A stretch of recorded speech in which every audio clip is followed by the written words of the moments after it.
আজ আমাদের বিয়ের শপিংয়ের ডে 4। তো কলেজ স্ট্রিট চলে এসেছি, আর কলেজ স্ট্রিটে এসে আমরা আগে একটুখানি বিয়ের কার্ডের দোকানগুলো দেখে নিলাম। তো সেখান থেকে আমরা আমাদের বাড়ির বিয়ের কার্ডটা অর্ডার করেছিলাম। তো সেগুলো পরে দেখাচ্ছি তোমাদেরকে। তার আগে চলে এসেছি বেনারসি নিকেতন। আজকে বেনারসি নিকেতন এসেছি সপ্তকের জন্য, ওর পাঞ্জাবি নেওয়ার জন্য। এখানে দেখো প্রচুর পাঞ্জাবি দেখাচ্ছে, যে পাঞ্জাবিগুলো ওর অলরেডি আছে এরকম সাদা লাল সুতোর কাজ করা। তো আমরা এরকম কিছু চাইছিলাম না বিয়ের জন্য, আমরা চাইছিলাম একটু ইউনিক কিছু হবে।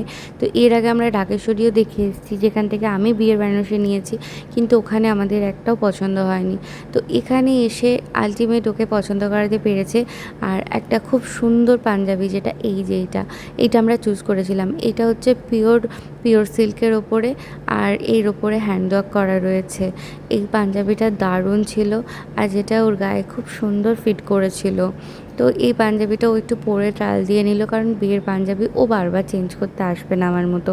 তো ও যেটা হবে একদম ফাইনাল ওখানেই। তো যাই হোক, এটা ওকে পরে সত্যি খুবই ভালো লাগছিলো। বাড়ির সবাই বললো হ্যাঁ এটাই ফাইনাল, ওরও পছন্দ হয়ে গেছে। তো এটাই ফাইনাল করে নিয়েছিলাম। আর এরপরে এখানে একটাই ধুতি দেখিয়েছে, ধুতিটা ছিল দারুণ দেখতে, সাদা রঙের। এই যে আমাদের এক দেখায় পছন্দ হয়ে যায় ধুতিটা। তো এই ধুতিটাই আমরা এই পাঞ্জাবির সাথে নিয়েছিলাম। এই পাঞ্জাবির অনেকগুলো কালার ছিল। আর এখান থেকে শুধু ওর বিয়ের না, বিয়ের রিসেপশানের প্লাস ওর আইবুড়ো ভাত কাপড়, আরও আমাদের বাড়ি থেকে যে পাঞ্জাবিগুলো দেওয়া হয়েছে সবই নেওয়া হয়েছিল। রিসেপশানের জন্য এই শেরওয়ানিটা দেখেছিলাম। এই শেরওয়ানিটা এই কালারটাও নেয়নি, এখানে হোয়াইট নিয়েছিল। এটা অর্ডার দিয়ে গেছিলাম, আমরা পরে এসে নিয়েছি।